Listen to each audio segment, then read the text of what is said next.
From Central Indiana's #1 news source, this is Fox 59 Tonight. Hey, good evening to you. Thank you for joining us here on Fox 59 Tonight. I'm Cameron Riddle.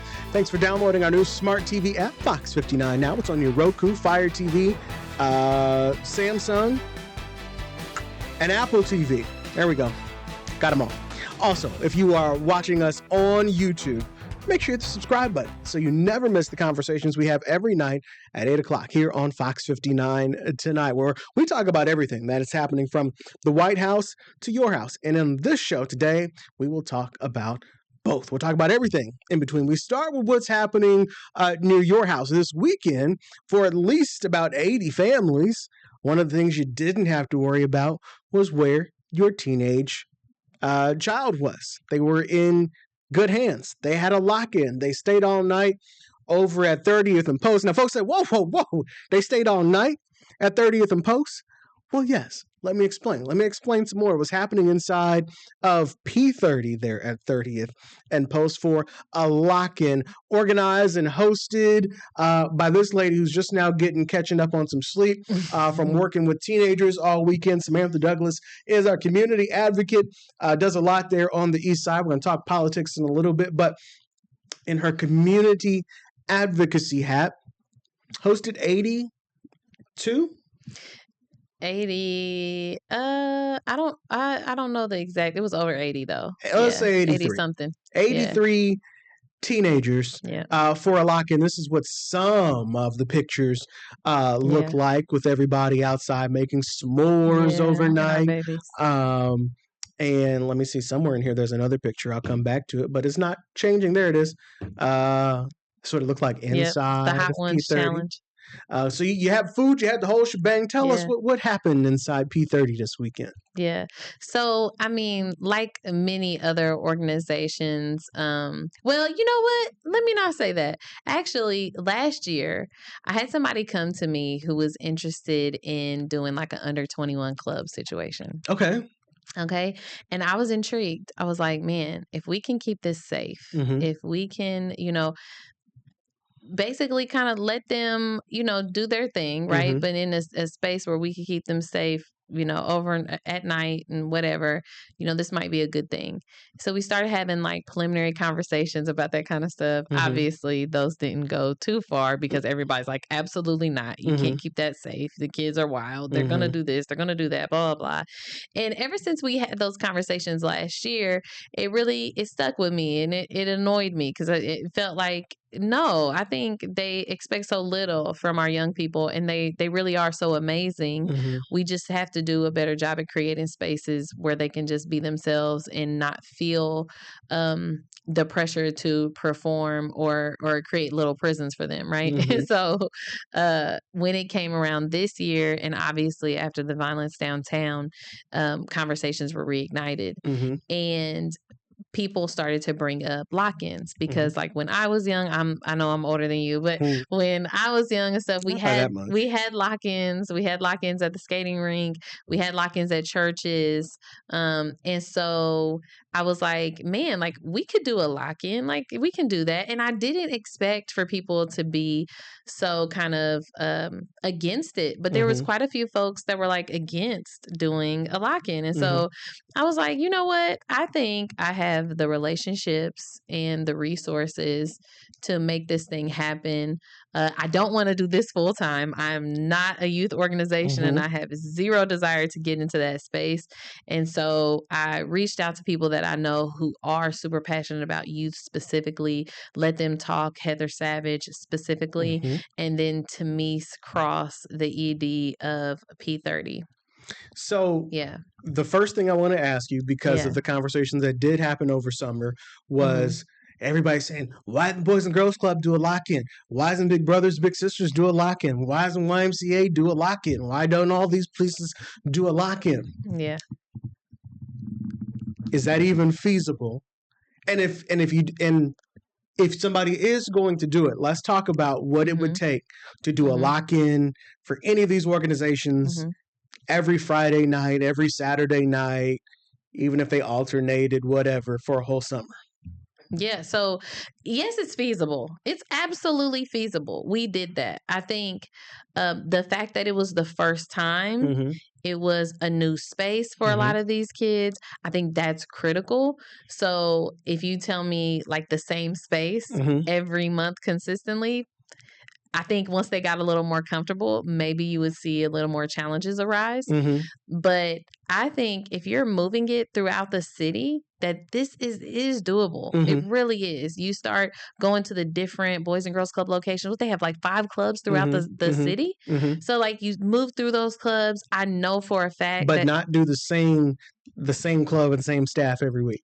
I would not. Okay. I would not. I think the variation, and I think like the fact that some of us in the space isn't usually our lane and stuff. I think that was helpful Mm-hmm. actually. Like I think the kids got to see new faces, adults got to see new faces, and because everything was new, there was this element of kind of figuring things out and stuff. I think once people get comfortable, I think you get a Mm-hmm. little more challenges. But I think moving this thing throughout the city next summer would be beautiful. I hope that's what Let Them Talk plans. I think Mm-hmm. that's what they plan, but I hope that's what they plan.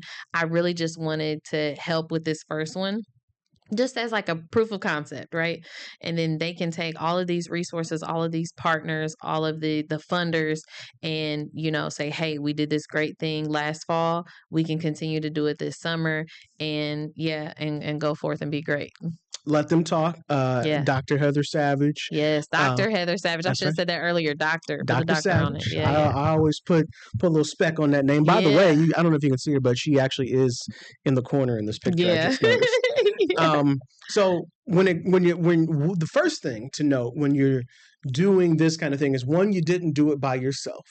Facts. So when these organizations, the first thing they say is, "Whoa, we do not have the capacity at Boys and Girls Club or whoever to do this by ourselves." No, I have. So let me tell you, with the Far East Side Community Council, it's about me, Sade, and Jamaro carry the bulk of the work. So there's 3 of us. Okay.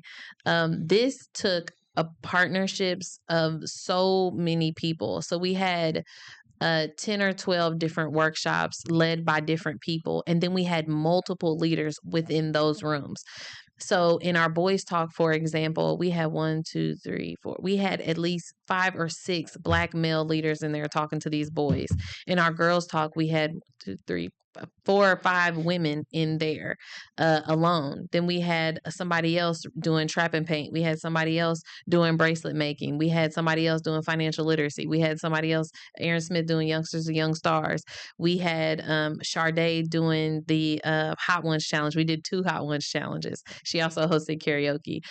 We had my husband in there doing the music and the audio. We had so it was probably no less than 25 or more organizations that came together to do this. The main 3 partners were the council, of course, Let Them Talk, and P30. But you had so many more. It included joy funds from the Indianapolis Foundation. It included a donation from Cafe. It included donations from city councilors, so Andy Nielsen, Allie Brown.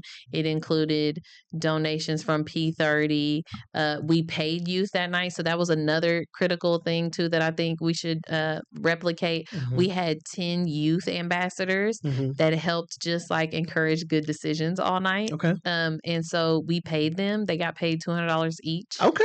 Yeah, throughout the night. So that was $2,000 went straight to them. Okay. Well, and then another $175 in gift cards went to them as well throughout the night for different things, whether it was the Hot Ones Challenge or other stuff throughout the night. Yeah.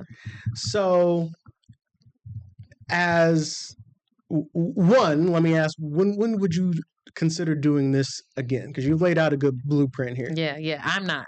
Okay. So let me be clear. This was not Samantha's entrance into the youth mentorship space. I love our youth. I'm raising 4 young Black men that I would absolutely lay down my life for. But this is not my lane. I just knew that I was positioned to help lift it in a time where folks just needed help. You know, one of the early conversations that me and Dr. Savage had was, you know, they were coming off of their Safe Summer kickbacks and stuff, and they had been through a lot. And she was like, listen, basically to partners, we would need like a lot of lifting on your end. And I was like, you know what? And I got you. I'm here for that. And so I wanted to keep that commitment. But this will be y'all's thing. Like whoever wants to pick it up, I do not gatekeep information or tactics or any of that kind of stuff. I cannot wait to share with y'all like the whole outline for the night, the partners I use, the everything. This is why I released the numbers very quickly. It's because I want people to know and to see that, you know, this can work. We don't have to gatekeep. We can be supportive of each other. And two, because we have an idea for something, doesn't necessarily mean we're the ones that should carry it out. I think sharing that space, sharing minds, and I know Let Them Talk is going to make it better because it wasn't a perfect night. There were things that could have been done better. And I know that they're going to go forward and make this thing incredible, even better than what it was over the weekend. So this was an all-night lock-in. Did anybody sleep? No. So it was from 10 p.m. to 6 a.m. We did our absolute best to keep the kids up. So there was, you know, here or there on a little couch or on a little chair, you know, folks would get a little sleepy. But for the most part, they were going all night long, 10 p.m. to 6 a.m. Because I've had to find me a little couch after a while. Yeah, no. And we did shifts. So some of our adults were there all night, like me, Sade, some of Let Them Talk's team. But then other folks, Stack Over Shine too. But then some of the other folks, we did 2 shifts. So we had adults that came in later, ones that were only there for the first half of the night. So yeah. And you also had some help from IMPD to keep everybody safe. I did. Yo, let me tell you, it's not often that I get to come on here and actually praise the police, but they were so helpful because one of the things that was really important to us, and, you know, I said this before, I didn't want this to feel like a prison. I didn't want the kids, I didn't even want to get them to get the feeling that we didn't believe that they could be there safely, interact with each other safely, and, you know, not have any issues. And so it was important to me that we didn't have just like uniformed officers all up and through there, you know? And so, the East District came through for us. They showed up and gave me their contact information if we needed them. But what they did was sit out in the parking lot most of the night. So they would be in and out of there. You would see them like go on a run or something, but literally 5 minutes later, somebody else would be there. It was very rare that I looked at the parking lot and I didn't see police officers. And I love that because just in case something did go left, you know, we had that support right there already on scene. So that was helpful. You guys didn't sleep, so that means everybody slept all Saturday. All Saturday, y'all. I was under the bed. All Much Saturday. deserved. Well all earned. Saturday. Well earned. So yeah. And you get a long line of people to thank for this. Yeah. And you got out as many as you could, but yes. So again, this isn't something that you'll do again, but you are. I think would you accept the duty of, hey, if somebody wants to know how to do this, so that we can't say that this, because you've just proved that this is possible, would you at least accept the duty of come talk to me? Well, 1,000%. I hope that was the invitation you guys were getting earlier. Please come talk to me. I will give you all the details, all the things, all the partners we used. I'm going to make a post about that anyway, just about all the partners because they're amazing. But yeah, no, absolutely. Please come reach out. I will tell you every single thing that I did, how we organized it, you know, even the flaws that I felt like we had, things we could have done better. I know that Shauna Majors is interested. I don't know if she's going to be mad at me for dropping this, but I'm going to drop it anyway. I know she's interested in trying to do one over there at the Brightwood Forest Manor Community Center. And so, like I've already started to talk to her about some of these things. And so, if you have a youth organization, this is something that you want to do and you feel like the information I have would be helpful, 1,000% reach out to me. I'll dump it off for you. What was the age group? It was 14 to 18, high school. So, and I know you had kids you're on the east side, Yes. But you had kids actually from all over. We had kids from all over the city. Warren and Lawrence heavy, but kids from all over the city. Mhm. Yeah. And what was the response from the actual kids? Like, was it something that they were happy to go to, or was it like, I'm here because my mom made me come? Oh no, they were happy. They were happy. You know, typical teenage things, right? You had boys chasing after girls, Mhm. and stop. Mhm. You had, Mhm. but I was pleasantly surprised. So one of the things we knew early is that we needed to incentivize them going to these sessions, or they Mhm. would just kind of hang out all night. Mhm. And so we created like this money system. So if they wanted to get snacks or drinks or juices and stuff like that throughout the night, they had to pay for it with these fake dollars. And what we did is when they first came in, they got one. Okay. And as they went to sessions, the session leaders would give them more dollars. So surprisingly, I mean, our sessions were really thick. Like there was the boys session. I'm at the boys talk. They had it was over 20 young men in there. Mhm. You know, one of the things that I love too is that our providers in there, so a lot of our youth leaders who actually do some of this programming, they were actually out recruiting kids too. So Mhm. like my session is coming up, it's about this, and like out there like selling themselves to the kids so that the kids would go to the sessions. And I loved that. They did trap and paint all night so they could kind of freely go out in and out of that space. And we did 2 sessions of bracelet making. But yeah, the financial literacy youngsters and young stars, the boys talk, the girls talk, they were actually really in there. Mhm. And I love to see that. So I think they were excited to be there. I think, kids don't get the opportunity to be with each other just overnight Mhm. like that. And Mhm. 2, we weren't super policing them. So I wasn't following them around like, take your hood off, pull up your Mhm. pants, stop cussing, don't Mhm. stop. I wasn't down their throats like that. They Mhm. got to just kind of freely move through the space. As long as they were going to sessions and not doing anything that would hurt them or somebody else, we were good. Okay. Yeah. All right. You laid out a good roadmap, so hopefully this can be. There's plenty of time between now and next summer for somebody to do a little duplication. Absolutely. Absolutely. And too, like with the council, one of the things we're trying to build is our youth engagement and like the youth version of the Far East Side Community Council. So we will have other like youth things that'll be led by Sade Hoskins, our youth engagement coordinator. But yeah, doing this, no. Like Mhm. I'll probably support, let them talk when they do it again, Didn't but sure they used to work at the not our city. own. Yeah, she still does. Okay. She works. Yeah, she works at the city, but she's a Far East Side resident. Okay. I'm like, So why do I know that? I know that yeah, name in yeah, a yeah. different She works at context. OPHS. Yes. Yes. Okay. Yep, but she is a Far East Side resident. She's doing amazing work too. These are volunteer positions, y'all. So listen, every little piece of help I can get is important, and she's come onto the team and just been such an amazing help. I couldn't have done all this without her. So what else is going on the Far East Side that we need to know about? Oh my! So listen. So a week before this Mhm. event, we actually. So now I'm putting on my political hat Mhm. because for those of you who don't know, I serve as the Communications and Programs Director for IDEC State, which is the Indiana Democrat African American Caucus. And on October 11th, we had our first fundraiser for IDEC State in over 10 years. It's been a very long time. And that was super successful. We honored and recognized Cherish Pryor and Andre Carson. We actually started the first Andre Carson Legacy Award at Mhm. that event. That'll be something we give out every year, just encouraging some of our people who have the position and power to put other folks on to do that. And we actually had a video. For those of you who don't know, Carson actually sends many of us young Black folks to the CBCI boot camp, which is the Congressional Black Caucus Institute boot camp.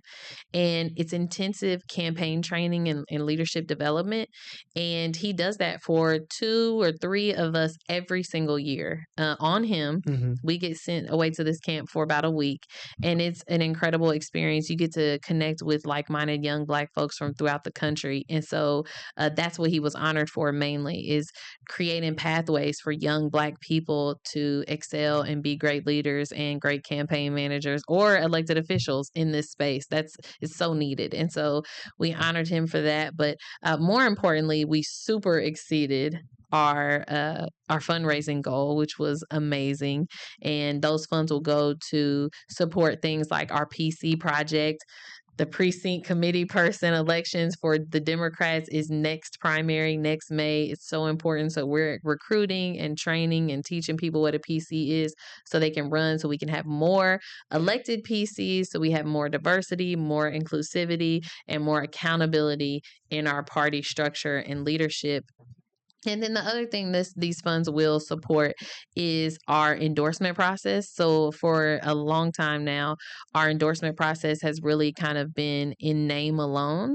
And one of the things we want to do is actually, when we endorse somebody, to have like financial support that we can give them as well, especially young Black candidates. We're talking about first time candidates that are going to have a harder time fundraising and stuff. We want to be able to give them some financial support. So the fact that we were able to raise these funds, exceed our goal, and have this amazing event, it was great. And the room was full of young Black people too. I loved that. It was not just, your party or politic usual people. It was other folks, and I'm really proud of that.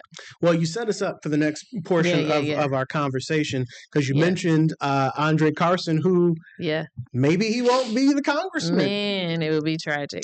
We're going to take a break, and we're going to come back and we'll talk about that and the possibility that Andre Carson might not always be congressman. Andre Carson, if redistricting happens the way that certain people want it to.